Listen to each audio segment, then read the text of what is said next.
जिल्हा परिषद शाळांमधील मुलींना आता जुडो कराटेचं प्रशिक्षण दिलं जाणार आहे। तसंच कौटुंबिक अत्याचारांविषयी ग्रामीण महिलांचं समुपदेशन केलं जाणार आहे। इयत्ता 4थी ते 10वी पर्यंतच्या विद्यार्थिनींना प्रशिक्षण दिलं जाईल।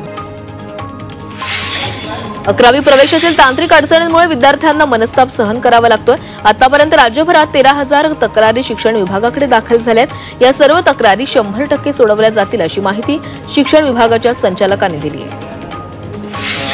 मुंबईतील अनेक रस्त्यांचं काँक्रिटीकरण अर्धवटच राहिलंय। काँक्रिटीकरणाची डेडलाईन संपली असून आता थेट पावसाळ्यानंतर कामं पूर्ण केली जाणार आहेत। त्यामुळे 4 महिने मुंबईकरांना त्रास सहन करावा लागणार आहे। मुंबईतील मालमत्ता विक्रीतून 5,695 कोटी रुपयांचा महसूल जमा झालाय।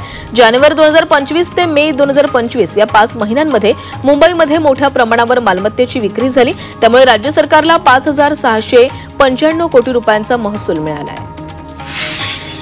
मुंबईच्या मिठी नदीतील गाळ महापे डम्पिंग ग्राउंडऐवजी मुंब्रामधील डम्पिंग ग्राउंडवर टाकण्यात येणार आहे। मिठी नदीच्या सफाईसाठी 3 भागांमध्ये विभागून कंत्राट दिले। या कंत्राटदारांची निवड झाल्यानंतर गाळ काढण्यास कामास सुरुवात झाली आहे।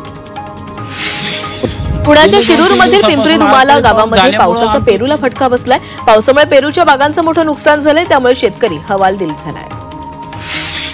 भिवंडीमध्ये दरोड्याच्या तयारीमध्ये असणाऱ्या आरोपींना अटक करण्यात आली। आरोपींकडून कारसह 17 लाखांचा मुद्देमाल जप्त करण्यात आलाय। एकूण 5 आरोपींना अटक करण्यात आलेली होती, मात्र एक आरोपी पळून गेला असून पोलीस त्याचा शोध घेत आहेत। पुण्यात वाहतुकीचे नियम मोडणाऱ्यांवर कारवाई करण्यात आली आहे। AI टेक्नॉलॉजीने ही कारवाई केली गेली। यामध्ये 4 दिवसांमध्ये 347 बेशिस्तांवर कारवाई करण्यात आली। तरीही कारवाईची संख्या अद्याप कमी होत नाहीये।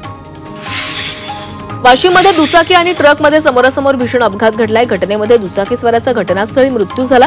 नागपूर छत्रपती संभाजीनगर राष्ट्रीय महामार्गावर अपघाताची घटना घडली आहे। पोलिसांकडून मृत व्यक्तीची ओळख पटवण्याचं काम सुरू आहे। यवतमाळमधून बिश्नोई गँगच्या गँगस्टरला अटक करण्यात आली। भूपेंदर सिंग उर्फ रघु उर्फ भिंडा जालंधर पंजाब असे आरोपीचं नाव आहे।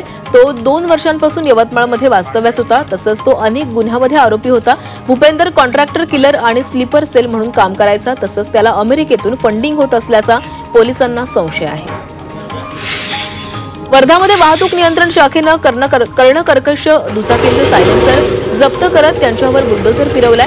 पोलिसांनी या कारवाईमध्ये 100वर सायलेन्सर निकामी केलेले आहेत। वाहनधारकांनी कर्णकर्कश सायलेन्सर वापरू नये असं आवाहन वाहतूक पोलिसांनी केलेलं आहे।